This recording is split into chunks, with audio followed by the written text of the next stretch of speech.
Urgent, LeBron James intends to make an important decision about Luka Doncic and Lakers. Stay until the end to know everything, but before that, leave your like and subscribe to the channel so you don't miss any Lakers news. LeBron James stood at the edge of the Lakers practice facility, the California sun casting long shadows across the hardwood floor. The sound of sneakers squeaking, basketballs bouncing, and coaches shouting instructions echoed through the gym. It was a familiar scene, one he had known intimately for 6 long seasons in Los Angeles. But something had changed. For the first time in years, LeBron wasn't the center of it all. At 40 years old, LeBron remained a dominant force, but the tides were shifting. The franchise that once revolved around him was now subtly reorienting itself toward a younger star, the Slovenian sensation Luka Doncic. Rumors had been swirling for weeks. Whispers in locker rooms, murmurs in the front office. The king might not finish his reign in LA. According to multiple reports circulating through American sports media, LeBron was seriously contemplating a new chapter in his illustrious career. While he had opted into his contract for one more season, securing a staggering $52.6 million payout, he had also made it clear that retirement in Los Angeles was far from guaranteed. Luka Doncic's arrival in LA had sent shockwaves through the league. The trade that made it happen wasn't easy. It involved moving a key piece of the Lakers' recent core, center Anthony Davis. Davis and LeBron had forged a close partnership on and off the court, culminating in an NBA title in 2020. But the front office, eyeing the long-term picture, saw Doncic as the future. For LeBron, this decision was personal. Gone were the days when the Lakers consulted him on every trade, every hire, every shift in team dynamics. Once a central figure in every strategic decision, LeBron now watched from the sidelines as younger voices began to take the spotlight.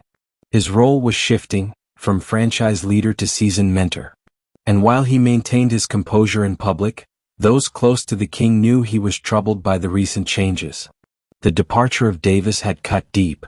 It wasn't just about basketball, it was about legacy, loyalty, and leadership. Still, LeBron understood the nature of the game. He had seen it all before, from Cleveland to Miami and back. He knew that franchises moved on, that players aged, and that heroes eventually passed the torch. Perhaps he thought it was time to truly consider what his final act in the NBA might look like. ESPN reported that the Lakers were quietly preparing for a farewell tour reminiscent of Kobe Bryant's in 2016, a season-long celebration of an icon's career. If true, it would be a fitting send-off for a player who had reshaped the game and inspired a generation. But LeBron wasn't so sure he wanted the curtain to fall in Hollywood. Cleveland, Dallas, New York, teams with different legacies and ambitions, were all keeping a watchful eye on the situation. Any one of them would welcome the chance to have LeBron in their uniform, even if only for a final run. Especially Cleveland, where his journey had begun, and where it might poetically conclude. In the weeks ahead, difficult decisions would need to be made. The weight of legacy, emotion, and ambition all pressed down on the shoulders of the king. Was it time to walk away from LA? Was it time to embrace a new challenge? Or was there still one last championship run left in the purple and gold? The air in the gym felt different that morning. And LeBron knew the clock was ticking. Luka Doncic walked into the Lakers' locker room with quiet confidence. His arrival in Los Angeles was nothing short of seismic. Just 26 years old, the Slovenian phenom carried the swagger of a veteran and the skill set of a generational talent. He wasn't there to play second fiddle, he was brought in to lead. It had taken a blockbuster trade to make it happen. Anthony Davis, a core figure in the Lakers' recent history, was sent packing to clear the way. Fans were divided. Some saw it as betrayal, others as evolution. The front office, though, was focused on one thing, the future. Luka wasn't blind to the tension. He knew whose shadow loomed over the franchise. LeBron James wasn't just another veteran. He was a living legend. Every corner of the building echoed with his achievements. From championship banners to framed photos in the halls, LeBron's legacy was literally built into the walls of the franchise. And yet, the Lakers made their intentions clear. Luka was the centerpiece now. During early practices, coaches began tailoring plays to maximize Doncic's strengths, His unmatched court vision, his poise under pressure, his ability to control the tempo of the game like a seasoned conductor. Slowly, the offense began to reflect a new rhythm, one more suited to Luka's style. LeBron noticed. He was no stranger to evolution. Over the course of his career, he had adapted more times than most could count. From the youthful explosiveness of his early Cleveland days, to the refined brilliance in Miami, and the all-around dominance in LA, LeBron had always found a way to lead. But now things were different. It wasn't just about sharing the spotlight, it was about giving it up entirely. In team meetings, Luka's voice grew louder. Teammates looked to him for direction. Reporters began shifting their focus. Headlines no longer centered solely on LeBron's every move. Even casual fans could feel the changing of the guard. LeBron remained composed. He mentored where needed, offered advice, even pulled Luka aside after rough games to offer encouragement. Their relationship was professional, respectful, but distant. There was no animosity, just the quiet understanding between two players at opposite points of their journey. Behind the scenes, however, LeBron's inner circle began weighing the options. He had done what he set out to do in Los Angeles, brought a championship, revitalized the franchise, inspired the next generation. But now, with the Lakers clearly positioning themselves around Luka, what role was left for the King? Conversations with his agent, Rich Paul, became more frequent. Discussions about potential destinations, market fit, team culture. The Knicks were building something exciting in New York. Dallas offered the intriguing possibility of pairing LeBron with Luka instead of competing against him. And then there was Cleveland, the city where everything began. Meanwhile, the Lakers continued their quiet preparations for a farewell season. There was talk of themed nights, jersey tributes, even a documentary crew following LeBron's final months. The organization knew what he meant to the city. But they also knew basketball was a business. Through it all, LeBron stayed silent. He showed up, trained hard, gave interviews with his usual poise. But those closest to him saw the subtle signs. Longer moments alone in the weight room, more time spent watching game film of younger stars, quieter car rides home from games. Luka, for his part, remained respectful. He acknowledged LeBron's greatness at every turn, never once suggesting it was his team outright. But his play said it all. Triple-doubles became routine. Fourth quarter heroics became expected. And the fans, fickle as they are, began to chant a new name at Crypto.com arena. Luka. Luka. For LeBron it was surreal. He remembered being in Luka's shoes once, rising, fearless, ready to take on the world. Now he stood on the other side of that arc, watching the story play out from a different angle. It wasn't bitterness he felt. It was inevitability. Still, one question haunted him as the season drew near. If the torch was truly being passed, what would he do next? The banners hanging from the rafters shimmered in the arena lights, each one a silent witness to decades of basketball glory. LeBron James stood beneath them after a late-night shoot-around, alone, save for the soft hum of maintenance crews prepping the arena for the next game. This was sacred ground. From Magic to Kobe and now LeBron, legends had walked these floors, turning moments into history. But even legacies, he thought, must one day make room for what's next. The Lakers media team had already started crafting the Final Chapter campaign. LeBron's face appeared on promotional posters with phrases like "One Last Reign" and the King's Farewell Tour. Yet none of it had been formally confirmed. No retirement announcement. No farewell press conference. Just speculation and a growing sense of closure. Privately, LeBron had mixed feelings. He wasn't afraid of retirement.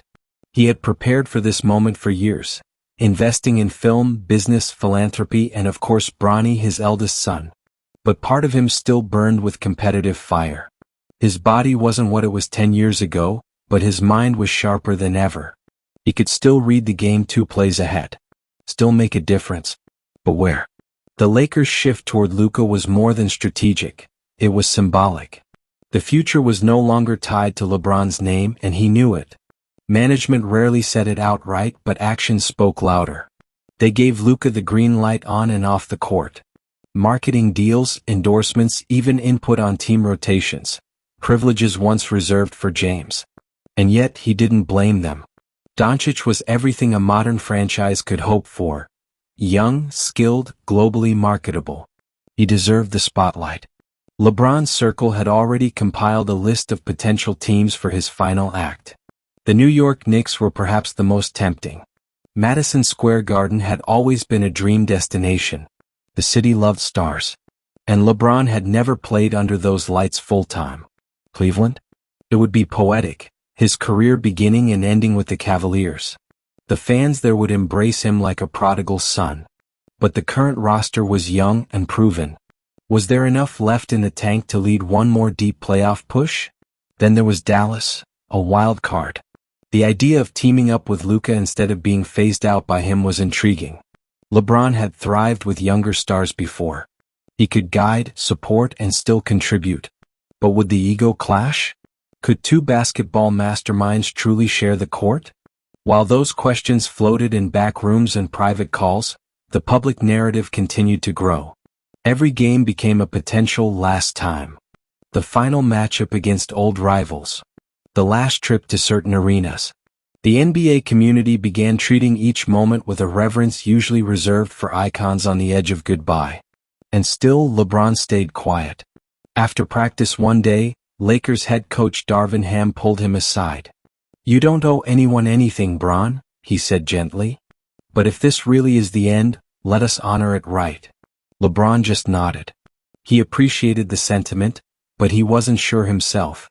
There was a weight in making such a decision final. Once you say it out loud, there's no going back. And LeBron had never been the type to move without absolute conviction. Meanwhile, Luka continued to shine. Night after night, his performances were dazzling, no-look passes, buzzer beaters, triple-doubles with a casual shrug. The fans were falling in love fast. The media called it a new era. And in some ways it was. But in private, Luka remained humble. He often credited LeBron in post-game interviews. "He's the reason I picked up a basketball," he said after one win. "Every day I'm here, I'm learning from the best." LeBron smiled when he heard that. Not because it soothed his ego, but because it reminded him of how far he'd come. From a kid in Akron with nothing but a dream, to the mentor of a global superstar. Still the clock ticked. The season approached. And with each passing day, LeBron knew he would soon have to answer the question he'd been avoiding for months. What does the end really look like for a king? As the preseason kicked off, the buzz around the Lakers became deafening. Reporters crowded every practice. Cameras followed LeBron and Luka's every interaction. Social media dissected their body language, speculated about locker room tension, and spun even the most mundane exchange into drama. But inside the Lakers training facility, a quieter story was unfolding. LeBron James, the consummate professional, continued to lead by example. First to arrive, last to leave. Always mentoring the rookies, encouraging the bench guys, giving Luka space to breathe. But those closest to him noticed the subtle shifts. He wasn't as vocal during team huddles. He no longer asked for adjustments to plays that weren't designed around him. He started spending more time with assistant coaches, reviewing footage not of his own game but of Luka's. There was a transition taking place, and LeBron wasn't resisting it. He was guiding it. Still deep inside there was unrest. He hadn't made a decision yet, but he could feel the league watching him. General managers across the NBA were already placing their calls to his agent. Whispers of possible reunions or dream pairings floated through the air like wind through an open window. The Cavaliers had sent a feeler. So had the Knicks. And surprisingly, the Miami Heat reached out too, Pat Riley curious about one last dance. "Everybody wants the farewell season," Rich Paul told LeBron one evening. "But it's gotta be on your terms." LeBron sat silently. He wasn't sure what his terms even were anymore. Back in the locker room, Luka continued to flourish. He wasn't just producing on the court, he was developing a presence. He cracked jokes, built camaraderie, and earned the respect of the veterans quickly. He didn't try to overshadow LeBron. In fact, he often deferred to him publicly. But the team's energy naturally began to orbit the younger star. One moment stood out. In a preseason game against the Nuggets, Luka nailed a step-back three to seal the win. The arena exploded. Fans chanted his name. The team swarmed him. LeBron clapped quietly from the bench, a towel draped over his shoulders. He smiled, but there was a melancholy to it. He remembered what that moment felt like, when every win felt like a coronation. Later that night, while the rest of the team celebrated in the locker room, LeBron lingered in the hallway, speaking with an old friend from the media. "You thinking about hanging it up?" the reporter asked softly. LeBron didn't answer right away. "I'm thinking about legacy," he said, "and about knowing when it's time." The reporter nodded. "And is it?" LeBron looked down the hallway where Luka was laughing with teammates. Then his eyes drifted to a framed photo of Kobe, arms raised in his final game. "I don't know yet," he replied. The next morning he called Savannah. She had always been his anchor, his voice of reason. They spoke about the kids, about Bronny's development, about home life. But eventually the conversation turned to the future. "Are you happy?" she asked him. "I'm proud," he said. "But happy? I don't know. Maybe I will be, once I know what comes next." Savannah was silent for a moment. Then she said, "Then maybe that's your answer." Meanwhile, the Lakers organization was preparing for both possibilities, retirement or departure. Marketing was working on commemorative merchandise. Ticket sales surged. The press was briefed to prepare for either scenario. But the franchise itself remained tight-lipped, careful not to pressure LeBron publicly. Coach Hem offered support without overstepping. "You've given us everything," he told LeBron after practice. "Whatever you decide, you've earned the right to make it in peace." But there was little peace. Each game, each practice, each Luka highlight made the end feel more real. And with every passing day the question grew louder, not just in the media but in LeBron's own heart. Was it better to walk away while still standing tall? Or risk fading into the background in the city he once ruled? The winds of change were no longer whispers. They were howling. The NBA regular season had begun.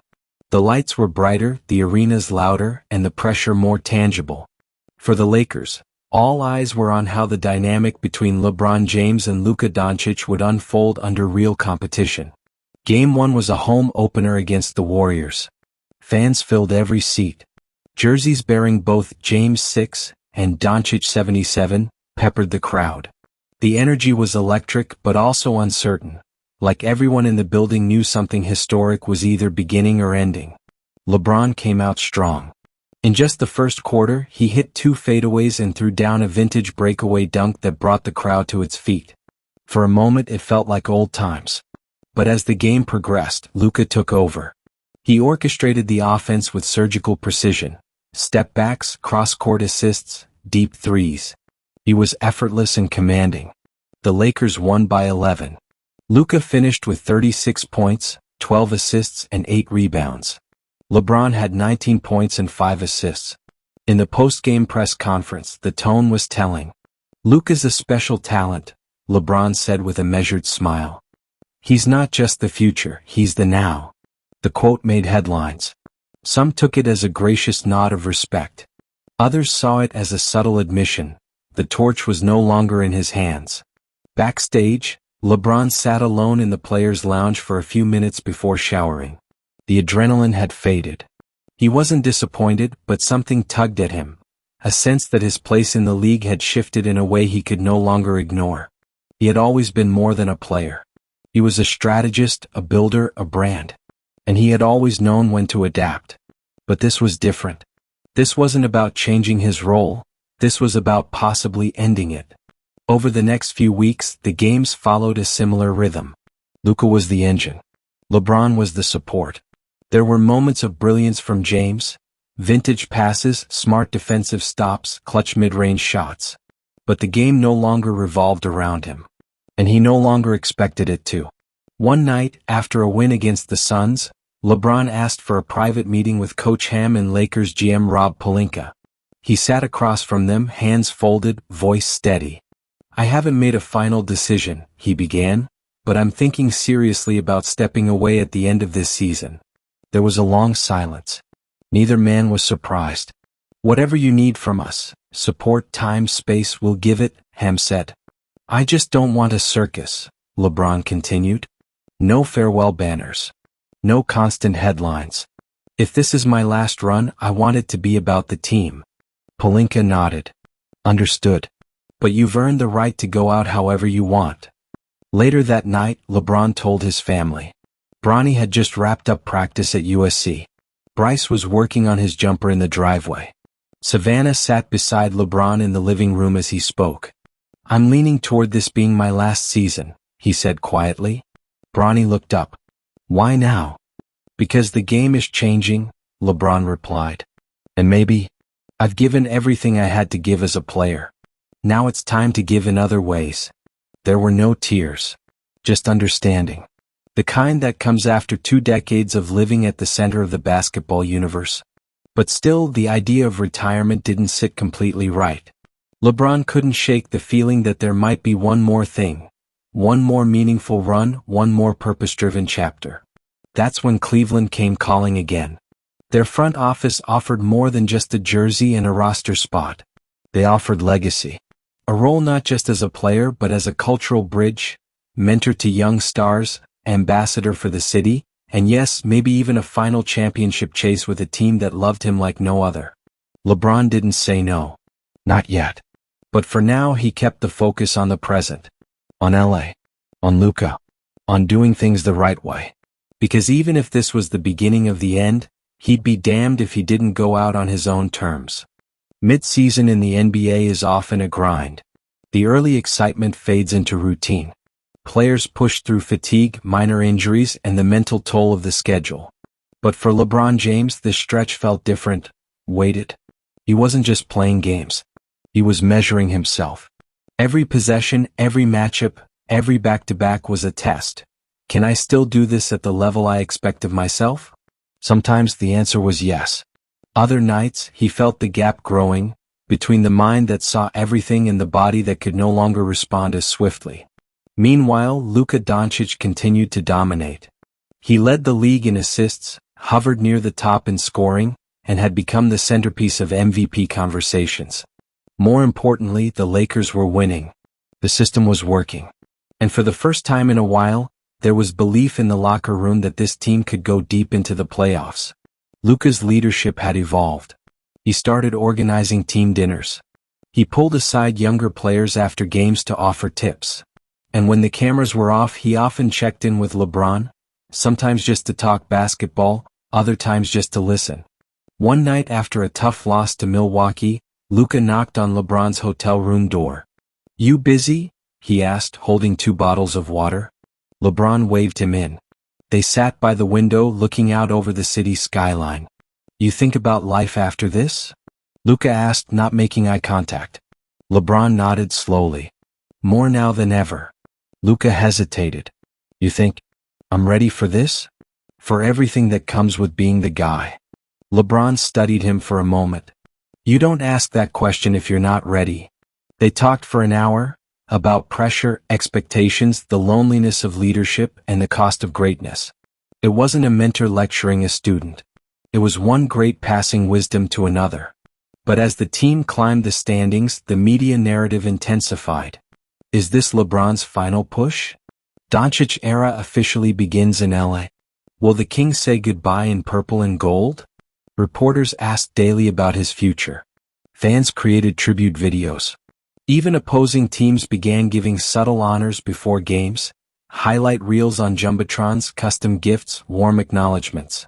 LeBron responded with grace but offered no answers.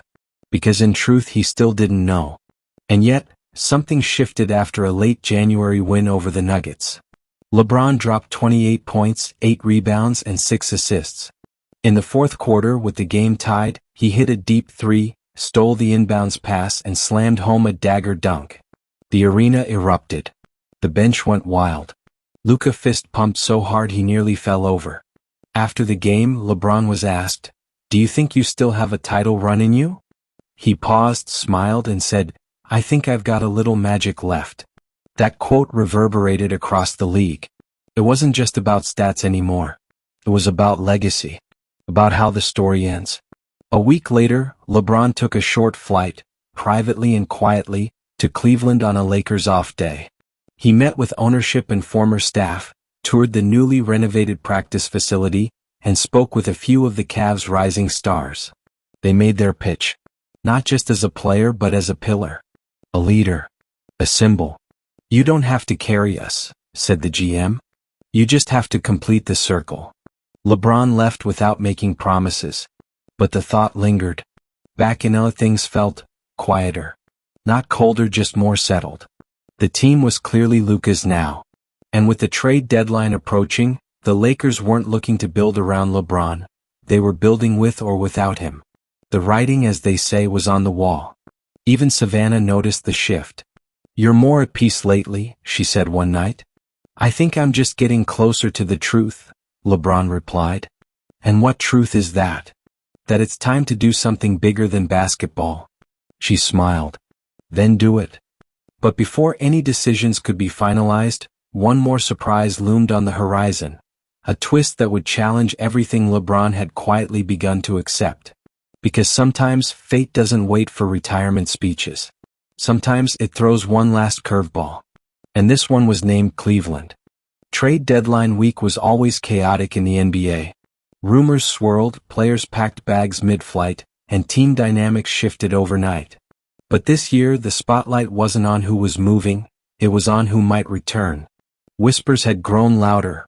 LeBron James to the Cleveland Cavaliers. It sounded impossible, poetic, ridiculous. Yet, deep within league circles the conversations were very real. The Cavs had the cap space, a young and talented core, and the emotional pull of home. LeBron had never officially closed the book on Cleveland. And now, as his career neared its twilight, the chance to end it where it all began was on the table. The Lakers had no official comment. Neither did LeBron. But inside his camp, the gears were turning. Rich Paul was fielding calls from both LA and Cleveland. Savannah was already exploring what a short-term move might look like. Bronny, who was poised to enter the league next season, was quietly excited at the idea of playing his first NBA minutes in the same arena where his father's story had started. But LeBron, ever the strategist, knew one thing. If he made the move, it had to be for the right reason. Not nostalgia. Not headlines. Legacy. Meanwhile, back in Los Angeles, Luka Doncic had taken full control of the team. Since the All-Star break, he'd been averaging near triple-double numbers. His chemistry with the younger core was evident. His leadership no longer felt borrowed, it felt earned. After one particularly gritty win over the Clippers, Luka was asked about the LeBron rumors. "If he goes back to Cleveland, they're getting a legend," Luka said, respectful but focused. "But we're good here. We're building something with or without him." The quote made headlines across every sports platform. LeBron didn't respond publicly, but he appreciated the clarity. He had spent his career carrying franchises. Now someone else was ready to carry one, his own way. A few days later, Rob Pelinka called LeBron in for a meeting. "I want to be transparent with you," Pelinka said. "We're going all in on Luka. That's our future. And we're not going to stand in your way if there's a move you want to make." LeBron nodded. No bitterness. No drama. Just truth. Then came the offer. Cleveland formally proposed a trade, a package of picks and role players for LeBron James, who would finish the season, and likely his career, with the Cavaliers. The deal was clean. Respectful. A gesture more than a negotiation. LeBron took 48 hours to think. He revisited his old neighborhood in Akron. He drove past St. Vincent, St. Mary High School, where the legend was born. He sat in the empty Cavs arena late one night, remembering the 2016 championship parade, the confetti, the roar of a city that had waited half a century to believe again. And then, in a moment of stillness, he found clarity, not just about where he wanted to finish, but why. He didn't want a farewell tour. He didn't want to chase stats. He wanted to invest. In the game. In his roots. In the next generation. The next morning, LeBron called Rich Paul. "Let's do it," he said. "Let's go home." Within hours, the deal was done. The NBA world exploded. LeBron James traded to Cleveland for final run. King returns to the land for one last reign. Lakers era ends, Doncic officially takes the throne. Back in LA, the mood was surprisingly calm. Luka sent LeBron a personal message. You showed me how to lead. Now go finish your story. We'll meet again, in the finals." LeBron smiled. The page had turned. Not into retirement but into reinvention. He wasn't leaving the league. He was returning to where he began. LeBron James landed in Cleveland on a gray, snow-dusted morning. The city skyline greeted him like an old friend, familiar, weathered, and deeply personal. Waiting for him at the airport were Cavaliers staff, local media, and a quiet crowd that had gathered after hearing the news break overnight. There was no grand welcome ceremony. No fireworks. Just handshakes, hugs, and nods of respect. This wasn't a comeback. It was a conclusion. When LeBron walked into the Cavaliers facility later that afternoon, it felt like slipping on an old glove. The court was new, the faces fresher, but the energy was unmistakable. This was his city. Cleveland hadn't just welcomed him back, they had preserved a place for him. The young core, Darius Garland, Evan Mobley, and others, greeted him with admiration but not awe. They didn't expect him to save the franchise. They expected him to guide it. And that was exactly what he planned to do. Coach Bickerstaff, now in his 5th season, made it clear during their first team meeting. This is a collaboration. You're not here to chase minutes, you're here to lift everyone around you. LeBron nodded. No arguments. He wasn't there to take the ball out of Garland's hands or slow down Mobley's growth. He was there to complete the arc of a story that began 2 decades earlier. The games resumed and the league felt the shift immediately. LeBron didn't put up 30-point nights every game. But he didn't need to. His impact was deeper than numbers. On the floor he was a calm in chaos, dictating tempo, mentoring through action, teaching young Cavs players how to win ugly games and close out tight ones. Off the floor he was present in a way he hadn't been in years, staying after practice, hosting film breakdowns, organizing team bonding events. The Cavaliers responded. They climbed the standings. Quietly, confidently. And then came the marquee moment. His first game back in LA as a Cavalier. The Lakers crowd gave LeBron a thunderous ovation during introductions. Luka embraced him mid-court. The scoreboard played a tribute video featuring his greatest moments in purple and gold, buzzer beaters, alley-oops, championships. But when the ball tipped, it was all business. LeBron played just 27 minutes, but delivered 14 points, 9 assists and 6 rebounds in a masterclass of poise. Luka, as expected, stole the show, dropping 39 points and reminding the world that this was his house now. Cleveland lost the game, but LeBron won something deeper, closure. In the post-game interview he said it plainly. "I'm proud of what we built here. But it's time to build somewhere else again. My chapter with the Lakers is finished, and it ended the way I hoped. With respect, with transition, and with a future in good hands." The media praised him for his humility. Players across the league privately texted their admiration. Luka tweeted simply, "The king taught me how to lead. See you in June." The playoffs loomed. And slowly, improbably, Cleveland began to look like a dark horse. Not because LeBron was carrying them, but because his presence gave them something rare, belief. In tight games the team leaned on his calm. In chaotic moments they looked to his composure. Even in limited minutes he was still a difference maker. Savannah and the kids were now regulars at home games, seated near the bench, enjoying a chapter of their lives that felt more grounded, more intentional. For the first time in years, LeBron wasn't chasing the mountaintop. He was savoring the climb. But deep down a question still lingered. Could this final run somehow end in one more ring? Because while he didn't need another title, the game had always had a way of rewarding those who gave themselves fully to it. And LeBron James was all in, one last time. Spring arrived in Cleveland not just with warmer air, but with something even rarer, hope. For the first time in years, the Cavaliers weren't just playoff contenders. They were believers. The team finished the regular season as the 3rd seed in the Eastern Conference.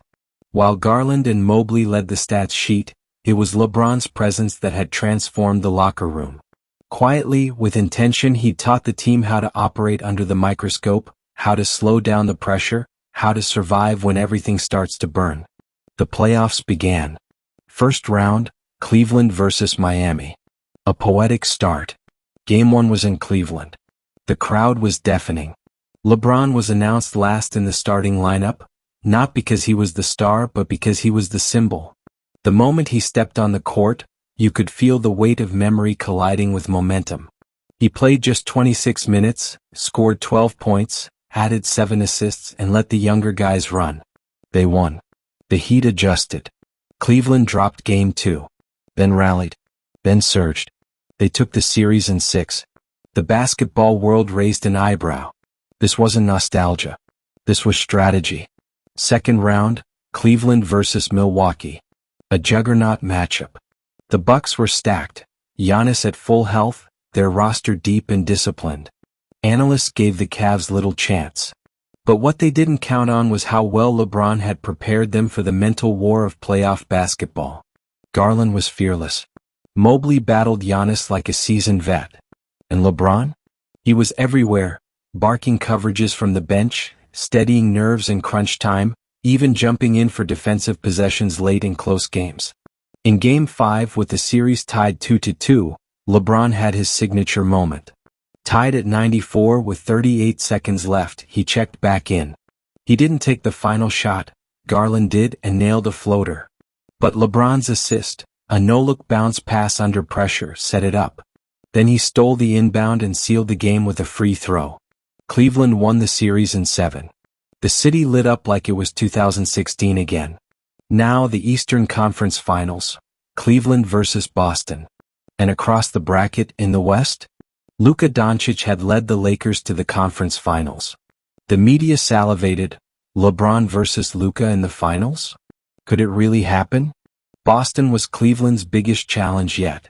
Fast, aggressive, well coached. Game 1 was a blowout in Boston's favor. Game 2 tighter, but still a Celtics win. Back in Cleveland, Game 3 was do or die. And LeBron made his presence felt. Not with 40 points but with control. He came off the bench, took 3 charges, nailed 2 clutch threes and stabilized the floor when Garland struggled. They won by 4. The series stretched. Game 4 Cleveland evened it. Game 5 Boston took back momentum. Game 6, elimination night. LeBron walked into the arena in a tailored navy suit. No headphones. No entourage. Just focus. He scored 18, assisted on 11 others and the Cavs won by 2. Now, Game 7 in Boston. National TV. Ratings record high. The world watching. LeBron addressed the locker room just before tip-off. I've been in this building when it ended in heartbreak. And I've been in this league long enough to know. Chances like this don't come twice. So play for yourselves. Play for Cleveland. And I'll do whatever's needed to get us through. The game was brutal. Boston led by 12 at half. Then Cleveland chipped away. Mobley blocked everything. Garland hit shot after shot. LeBron, knees aching, legs heavy, stayed in for the full fourth quarter. With 15 seconds left and Cleveland down 1, the ball found LeBron at the top of the key. He didn't shoot. He passed to Mobley in the corner. 3. Splash. Cleveland 102, Boston 100. The Celtics missed a desperation heave. Game over. Cavaliers win. LeBron didn't raise his arms. He just closed his eyes. Back in the finals. One last time. And waiting for him, across the country in a city he had just left, was Luka Doncic. The 2025 NBA Finals were unlike any in recent memory. It wasn't just about talent, it was symbolic. On one side stood the Cleveland Cavaliers, led by a legendary figure completing the arc of a 22-year story. On the other, the Los Angeles Lakers, driven by the man who had inherited the league's spotlight, Luka Doncic. It wasn't billed as a rivalry. It was framed as a transition. The king versus the heir. Cleveland entered the series as underdogs. The Lakers were deeper, faster, and more battle-tested. But they had something to prove. Luka, despite all his accolades, still lacked what LeBron had collected 4 times. A ring. The narratives were rich. Would LeBron finish with one final title, bringing poetic symmetry to a career that began and could now end in Cleveland? Or would Luka truly step out of his shadow by beating the man who once dominated the league? Game 1 in Los Angeles. The Lakers dominated. Luka was surgical. 37 points, 11 assists. LeBron, clearly pacing himself, played just 21 minutes. Cleveland looked overwhelmed. Game 2, tighter. Garland found his rhythm, and Mobley contained Anthony Davis. But again the Lakers closed strong. Luka hit a dagger 3 with 30 seconds left. Up 2-0. The media declared it over. But LeBron wasn't done yet. Game 3 back in Cleveland. The atmosphere was electric. Fans waved homemade signs that read, "One last crown," and "Do it for the land." LeBron responded, not with vintage explosiveness but with calculated mastery. He finished with 16 points, 10 assists and 8 rebounds. Garland dropped 29. The Cavs clawed back. Series 2-1. Game 4, a classic. Tied at halftime. Tied after 3. In the final minute, Luka hit a fadeaway to go up 2. LeBron answered, his only 3 of the game. With 2.3 seconds left, he took a charge from Davis on a drive that would have sealed it for LA. The crowd erupted. Cleveland tied the series 2-2. Now the world watched differently. Game 5 in LA, a battle of wills. LeBron rested the first quarter. In the second half he orchestrated a comeback. He didn't score much, only 10, but every bucket that happened stemmed from his control of tempo. Still Luka was relentless. 41 points. He took over late and sealed the win. Cavaliers down 3-2. One more loss and it would all end. Back in Cleveland for Game 6, the atmosphere felt like a celebration and a funeral at once. LeBron spoke to his teammates in the tunnel before they took the court. I don't know how many more of these I've got. Maybe none. But if this is the last dance, I'm going out dancing. The game was art. Cleveland played their best basketball of the season. LeBron turned back the clock. 22 points in 28 minutes, a clutch block on Rui Hachimura, and a no-look assist to Mobley in the closing seconds. They forced Game 7. The NBA's dream scenario. Finals. Game 7. LeBron versus Luka. Los Angeles versus Cleveland. In the tunnel before tip-off, Luka approached LeBron. Whatever happens tonight, he said, thanks for everything. LeBron nodded. Now let's give them something to remember. The game was brutal, brilliant, and beautiful. Lead changes. Big shots. Tough defense. No one wanted to blink. Late in the fourth, tied 98-98. Luka hit a step-back jumper over Garland. Cavs called timeout. 35 seconds left. LeBron didn't ask for the ball. Instead he told Garland, go win it. Garland drove, kicked it to Mobley, corner 3. Missed. LeBron grabbed the rebound, pump-faked, drew contact and went to the line. The crowd held its breath. He made the first. Missed the second. Lakers ball. Down 1. Luka brought it up. 10 seconds. He danced, crossed over Mobley, pulled up from the top of the key. Clang. LeBron grabbed the board. Fouled. Made both free throws. Lakers had one last heave. No good. Cleveland 101, Los Angeles 98. It was over. LeBron dropped to one knee at center court, eyes closed, not crying, relieved. His teammates mobbed him. Garland cried. Mobley hugged him. The city roared. And Luka? He walked over, pulled LeBron to his feet and whispered, it's yours. The two embraced, cameras flashing, 2 generations colliding not in conflict, but in respect.